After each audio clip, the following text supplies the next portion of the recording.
আপনাদের সকলকে আমার আইসিডিএস হেল্প জোনে স্বাগত। আজকে একটি নতুন বিষয় নিয়ে আলোচনা করব। এর আগেও আমি কিন্তু এই বিষয়ে ভিডিও দিয়েছিলাম, তো ভিডিওটি কোনো কারণবশত কিন্তু ইউটিউব থেকে ডিলিট হয়ে গিয়েছে। তো দেখুন, কোনো বেনিফিশিয়ারির নাম যখন আপনারা রেজিস্ট্রেশন করছেন তখন কিন্তু আপনারা পুশ অ্যান্ড ট্যাগার থেকেই রেজিস্ট্রেশন করছেন, অর্থাৎ আপনাদের ফোন নাম্বার এমপিন দিয়ে আপনাদের যে আইডি আছে সেই পুশ অ্যান্ড ট্যাগার থেকে আপনারা নতুন বেনিফিশিয়ারিদের নামগুলো কিন্তু আপনারা তুলছেন বা রেজিস্টার করছেন। তো এখন যে নিয়ম, আরেকটিও নিয়ম আছে, যদি বেনিফিশিয়ারিরা চায় তো আপনাদের কিন্তু রেজিস্ট্রেশন রিকোয়েস্ট পাঠাতে পারবে। অর্থাৎ সেই বেনিফিশিয়ারি পুশ অ্যান্ড ট্যাগারের একটি পোর্টাল আছে, সেখানে গিয়ে তাদের নিজস্ব নাম, আধার ডিটেলস দিয়ে কিন্তু তাদের নামগুলো এন্ট্রি করতে পারবে এবং আপনাদেরকে কিন্তু তারা রিকোয়েস্ট পাঠাতে পারবে এবং আপনারা সেটাকে অ্যাকসেপ্ট করতে পারবেন। তো দেখুন, প্রথমেই কি করতে হবে, আপনারা সেই রিকোয়েস্ট কীভাবে আসতে বুঝতে পারবেন। এখানে মোর অপশন আছে, সেই মোর অপশনে যাবেন। মোর অপশনে যাওয়ার পরেই এখানে আপনারা দেখতে পাচ্ছেন এই যে বেনিফিশিয়ারি রেজিস্ট্রেশন রিকোয়েস্ট লেখা আছে এবং নিউ লিখে কিন্তু এটা হাইলাইট করা আছে। তো এই যে বেনিফিশিয়ারি রেজিস্ট্রেশন রিকোয়েস্ট, এখানে দেখতে পাচ্ছেন তিনটে কিন্তু অপশন আছে। অর্থাৎ বেনিফিশিয়ারি যখন তারা পোর্টালে গিয়ে নাম এন্ট্রি করবে এবং আপনাদেরকে রিকোয়েস্ট পাঠাবে, তখন কিন্তু এই পেন্ডিংয়ের জায়গায় কিন্তু সেই নামটা দেখাবে। যদি অ্যাকসেপ্ট করেন তাহলে কিন্তু 1 দেখাবে, রিজেক্ট করলে কিন্তু 1 দেখাবে। অর্থাৎ আপনি যতগুলো বেনিফিশিয়ারি রেজিস্ট্রেশন রিকোয়েস্ট পাঠাবে সেই হিসাবে কিন্তু এখানে সংখ্যাগুলো শো করবে। তো চলুন, কোন পোর্টালে গেলে বা কোন ওয়েবসাইটে গিয়ে কিন্তু সেই বেনিফিশিয়ারিরা নাম রেজিস্ট্রেশন করতে পারবে এবং আপনাদেরকে রিকোয়েস্ট পাঠাতে পারবে, সেই বিষয় নিয়ে আজকের এই ভিডিও। তো অবশ্যই আপনারা ভিডিওর সঙ্গে থাকবেন। অনেকেই বলেছিলেন ভিডিওটা খুব হেল্পফুল হয়েছিল, একদম নতুন জিনিস, তো আপনাদেরকে সেটাকেই দেখিয়ে দেব কিভাবে বেনিফিশিয়ারিদেরকে বললেও কিন্তু তারা রেজিস্ট্রেশন রিকোয়েস্ট পাঠাতে পারবে।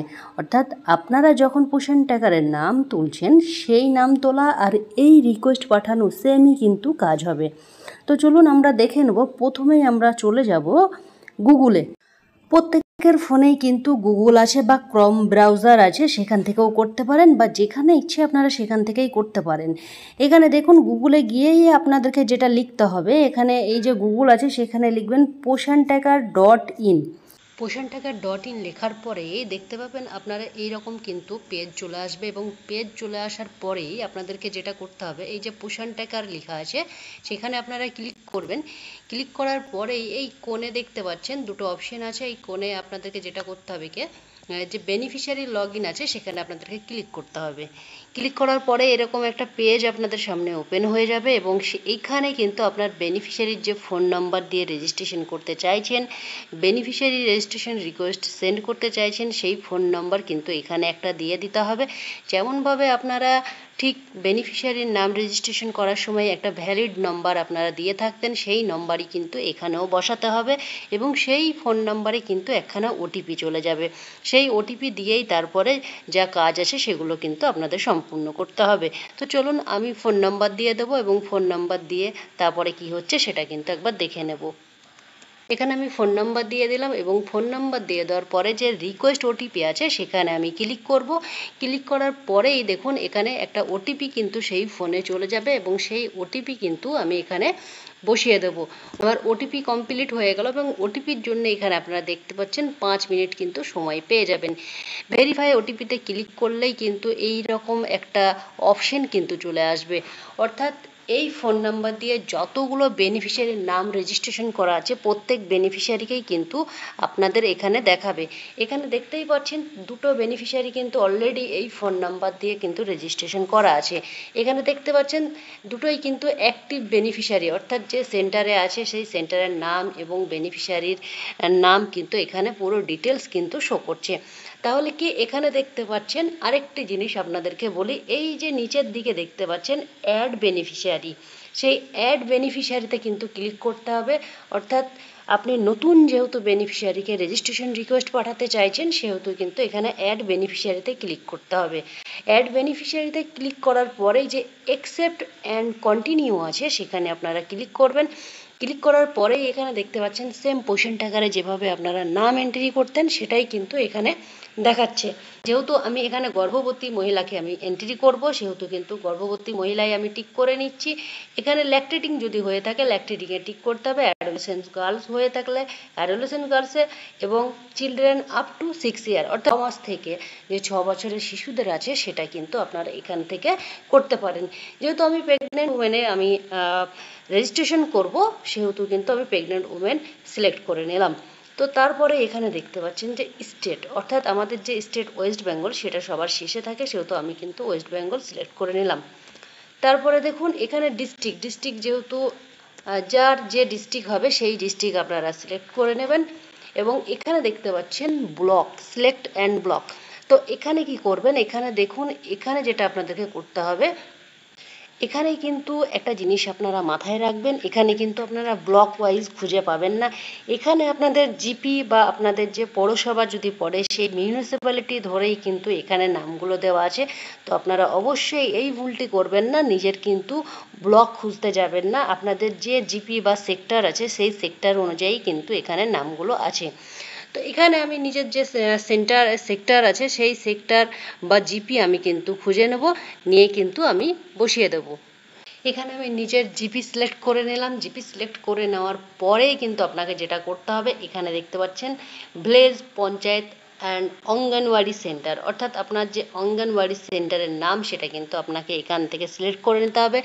সিলেক্ট করে নেওয়ার আগেই আপনাদেরকে বলি, আপনাদের যে ডিস্ট্রিক্টে আপনাদের সেন্টার সেই ডিস্ট্রিক্ট কিন্তু তার আগে দেখাবে, যেহেতু আমি যে ডিস্ট্রিক্ট থেকে করছি বা যে ডিস্ট্রিক্টের যে সেন্টার সেই সেন্টারই কিন্তু এখানে শো করবে।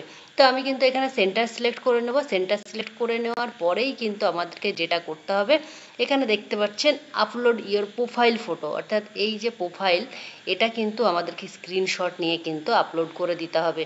তো আমি এখানে ফটো কিন্তু এখানে দেখতে পাচ্ছেন আপলোড এ ফটো, তাহলে কি আমি এখানে ক্লিক করে ফটো এখানে দেখতে পাচ্ছেন পিএনজি বা জেপিজি আপ টু 2 MBর মধ্যে, অর্থাৎ ফটোটা কিন্তু আপনাকে 2 MBর মধ্যেই কিন্তু আপনাকে আপলোড করতে হবে। তো চলুন আমি কিন্তু ফটোও আপলোড করে দেবো। এখানে ফটো আমি আপলোড করে দিলাম। ফটো আপলোড করে দেওয়ার পরে এখানে দেখতে পাচ্ছেন আধার নম্বর দিতে হবে, তারপরে কিন্তু নাম, তারপরে জন্ম তারিখ, তারপরে লোকাল ল্যাঙ্গুয়েজ, এইগুলো কিন্তু দেখতে পাচ্ছেন যেগুলো স্টার মার্ক করা আছে সেইগুলো কিন্তু আপনাদেরকে দিতেই হবে, অর্থাৎ ম্যান্ডেটারি। আর যেগুলো স্টার মার্ক নেই সেগুলো না দিলেও কিন্তু কোনো সমস্যা কিন্তু হবে না। তো চলুন আমি আধার নাম্বার এর যে যাবতীয় ডিটেলস আছে এখানে দেখতে পাচ্ছেন সবটাই কিন্তু বসিয়ে দেব। এখানে দেখুন আধার নাম্বার, নাম, তারপরে জন্ম তারিখ, তারপরে লোকাল ল্যাঙ্গুয়েজ, আর আপনার হাজব্যান্ডের নাম, ক্যাটাগরির মধ্যে দেখুন এসসি এসটি আদার্স যেটা ছিল সেটাই কিন্তু রয়েছে। এখানে রেসিডেন্স টাইপ, অর্থাৎ পার্মানেন্ট হলে পার্মানেন্ট, টেম্পোরারি হলে টেম্পোরারি। তারপরে দেখতে পাচ্ছেন এলএমপি ডেট, তারপরে যেটা আপনাদেরকে দিতে হবে প্রেগনেন্সি অর্ডার, অর্থাৎ প্রথম, সেকেন্ড, থার্ড এবং ফোর্থ যেটাই হবে না কেন আপনাদেরকে সেটা কিন্তু এই ঘরে সিলেক্ট করতে হবে। তারপরে দেখতে পাচ্ছেন এই যে শেষের যে অপশন আছে has there been a miscarriage before, যদি আগে মিসক্যারেজ হয়ে থাকে এই প্রেগনেন্সির আগে তাহলে কিন্তু অবশ্যই ইয়েস করবেন, যদি না হয়ে থাকে তাহলে কিন্তু নো করবেন। তবে এটা কিন্তু ইয়েস বা নো কিন্তু করতেই হবে, যেহেতু এখানে দেখতে পাচ্ছেন স্টার মার্ক করা আছে। তো চলুন আমি কিন্তু এইগুলো সবটাই ফিল আপ করে নেব আগে। এখানে আমি প্রত্যেকটা জিনিস কিন্তু ফিল আপ করে নিয়েছি। ফিল আপ করে নেওয়ার পরে যেটা আমাকে করতে হবে, এই যে সাবমিট অপশন আছে সেই সাবমিট অপশনে কিন্তু আমাকে ক্লিক করে দিতে হবে। তো চলুন আমি সাবমিট অপশনে ক্লিক করে দেবো। ক্লিক করে দেওয়ার পরে কি দেখাচ্ছে সেটা কিন্তু আমি দেখে নেব। এখানে আমি সাবমিট অপশনে ক্লিক করে দেওয়ার পরেই দেখতে পেলেন যে beneficiary account creation in process, অর্থাৎ এই যে বেনিফিশিয়ারি আমি সাবমিট করলাম সেটা কিন্তু সাকসেসফুলি হয়ে গেল। এবং সাকসেসফুলি হয়ে যাওয়ার পরেই আমি দেখে নেব আমি যে সেন্টারে রেজিস্ট্রেশন রিকোয়েস্ট পাঠালাম সেই সেন্টারে রেজিস্ট্রেশন রিকোয়েস্ট গিয়েছে কি না। তো আমি পোষণ টাকারে ফিরে আসলাম। পোষণ টাকারে এসেই আমি দেখে নেব যে সেন্টারে আমি রেজিস্ট্রেশন রিকোয়েস্ট পাঠিয়েছিলাম সেই সেন্টারে রেজিস্ট্রেশন রিকোয়েস্ট এসেছে কি না। তো তাহলে কিভাবে দেখব, এখানে দেখতে পাচ্ছেন যে মোর অপশন আছে, সেই মোর অপশনে আসতে হবে। মোর অপশনে আসার পরে আপনারা একদম নিচের দিকে চলে আসবেন এবং এখানে বেনিফিশিয়ারি রেজিস্ট্রেশন রিকোয়েস্ট বলে যে অপশন আছে সেই অপশনে কিন্তু আপনাদেরকে ক্লিক করতে হবে। ক্লিক করার পরেই এখানে দেখতে পাচ্ছেন যে আমি যে রেজিস্ট্রেশন রিকোয়েস্ট পাঠিয়েছিলাম সেই রেজিস্ট্রেশন রিকোয়েস্ট কিন্তু এখানে চলে এসেছে। অর্থাৎ এটা আমি কিভাবে দেখব, এই যে ভিউ প্রোফাইল দেখতে পাচ্ছেন সেই ভিউ প্রোফাইলে ক্লিক করতে হবে। ক্লিক করলে এর যা ডিটেলস আমি আপলোড করেছিলাম সেটা কিন্তু সম্পূর্ণ এখানে আপনারা দেখতে পাবেন। এখানে দেখতে পাচ্ছেন পেন্ডিং কিন্তু একটা হয়ে আছে। এর আগের যে ভিডিও করেছিলাম আমি এই সেন্টার দিয়েই করেছিলাম, ওই জন্যে কিন্তু এখানে দেখতে পাচ্ছেন রিজেক্ট করা আছে একটা, যেহেতু আমি সেই বেনিফিশিয়ারি আগে থেকেই তোলা ছিল সেন্টারে, ওই জন্যে কিন্তু আমি রেজিস্ট্রেশন রিকোয়েস্ট রিজেক্ট করেছিলাম। তো এটা দেখতে পাচ্ছেন যেহেতু এই বেনিফিশিয়ারিও কিন্তু অলরেডি এই সেন্টারে রয়েছে। তো চলুন আমি এখানে কি করব, এই যে বেনিফিশিয়ারিকে আমি ভিউ প্রোফাইলে ক্লিক করব। ভিউ প্রোফাইলে ক্লিক করলেই কিন্তু দেখুন এখানে কিন্তু পুরো ডিটেলস কিন্তু দেখা যাচ্ছে। তো সঙ্গে সঙ্গে কিন্তু ফোন নম্বরও ভেরিফাই হয়ে গিয়েছে। এখানে দেখতে পাচ্ছেন এখানে কি করতে হবে, এখানে অ্যাকসেপ্ট করার জন্যে কিন্তু আপনাকে অ্যাকসেপ্টে ক্লিক করতে হবে। আর যদি আপনি রিজেক্ট করেন, রিজেক্টে দেখুন তো আপনি এখান থেকে সিলেক্ট করে রিজেক্ট করতে পারবেন। বেনিফিশিয়ারি অলরেডি রেজিস্টার্ড, অর্থাৎ এই বেনিফিশিয়ারি যদি আগে থেকেই আপনার সেন্টারে থাকে, অনেক বেনিফিশিয়ারিরা হয়তো আপনাকে রেজিস্ট্রেশন রিকোয়েস্ট পাঠাচ্ছে, তো আপনি যদি দেখেন না এই বেনিফিশিয়ারি আপনার সেন্টারে রয়েছে নাম তোলা, তাহলে কিন্তু প্রথম অপশানটাই ক্লিক করবেন। তারপরে এই যে দ্বিতীয় নম্বর আছে কন্ট্যাক্ট নাম্বার নট রিচেবল, অর্থাৎ এই নম্বরে যদি আপনাকে কন্ট্যাক্ট করে না পান তাহলেও কিন্তু আপনি এখানে ক্লিক করতে পারেন। Beneficiary belongs to different centre, তো এই সেন্টারে যদি না হয় অন্য সেন্টারের হলেও কিন্তু আপনি এটা ক্লিক করে এই অপশান দেখিয়ে কিন্তু আপনি রিজেক্ট করতে পারবেন। যদি মনে হয় এই তিনটের মধ্যে কোনোটাই নয় তাহলে কিন্তু আপনি আদার্স অপশানে ক্লিক করে কন্টিনিউ করে দিতে পারবেন। তো চলুন আমরা একবার দেখে নেব যে অ্যাকসেপ্ট যদি করি তাহলে কি হবে। অ্যাকসেপ্ট করলে দেখুন কি হচ্ছে, যেহেতু এই বেনিফিশিয়ারি কিন্তু অলরেডি এই সেন্টারে রয়েছে, সেহেতু আপনারা জানেন গর্ভবতী প্রসূতি বেনিফিশিয়ারিকে কোনোভাবেই কিন্তু ডবল এন্ট্রি করা যায় না। তো দেখুন আমি এখানে যদি অ্যাকসেপ্ট করি তাহলে কি হচ্ছে একবার দেখে নেব। এখানে অ্যাকসেপ্ট করলাম, অ্যাকসেপ্ট করার পরে দেখুন go to beneficiary registration request, এটা কিন্তু অটোমেটিকলি কিন্তু রেজিস্ট্রেশন রিকোয়েস্ট রিজেক্ট হয়ে যাবে। এখানে দেখতে পাচ্ছেন বেনিফিশিয়ারি রেজিস্ট্রেশন রিকোয়েস্ট কিন্তু অটোমেটিক কিন্তু রিজেক্ট হয়ে গেল। কারণটা দেখুন, কারণটা কি এখানে দেখতে পাচ্ছেন বেনিফিশিয়ারির যে ডিটেলস আছে সেটা কিন্তু অলরেডি এক্সিস্ট দেখাচ্ছে, সেহেতু কিন্তু এই বেনিফিশিয়ারি আউট হয়ে গেল। তো এইভাবে কিন্তু আবার দেখুন এখানে যে বেনিফিশিয়ারি রেজিস্ট্রেশন করেছিলাম সেটা কিন্তু ইনভ্যালিড, অর্থাৎ কোনো বেনিফিশিয়ারি যদি আপনার সেন্টারের নাম রেজিস্ট্রেশন রিকোয়েস্ট করেছে অথচ কিন্তু যদি ভুল দেয় কোনো কিছু তথ্য, সেই ক্ষেত্রেও কিন্তু এটা কিন্তু আপনার সেন্টারে অ্যাড হবে না। এখানে যেহেতু আমি প্রথমটা করেছিলাম অলরেডি এক্সিস্ট, এটাও কিন্তু অলরেডি এক্সিস্ট দেখানোর কথা, কিন্তু হয়তো আমার কোনো মিস্টেক হয়েছে ওই জন্য কিন্তু ইনভ্যালিড দেখাচ্ছে। তো এইভাবেই কিন্তু আপনারা বেনিফিশিয়ারি রেজিস্ট্রেশন রিকোয়েস্ট পাঠাতে পারবেন এবং বেনিফিশিয়ারিদেরকে বলতে পারবেন যে তারাও কিন্তু পোর্টালে গিয়ে তাদের নাম এন্ট্রি করতে পারবে। তো ভিডিওটি বেশি করে শেয়ার করবেন। আজকের ভিডিও এইটুকুই। ভিডিওটি ভালো লাগলে অবশ্যই লাইক কমেন্ট শেয়ার করতে ভুলবেন না। ধন্যবাদ, আপনার দিনটি শুভ হোক।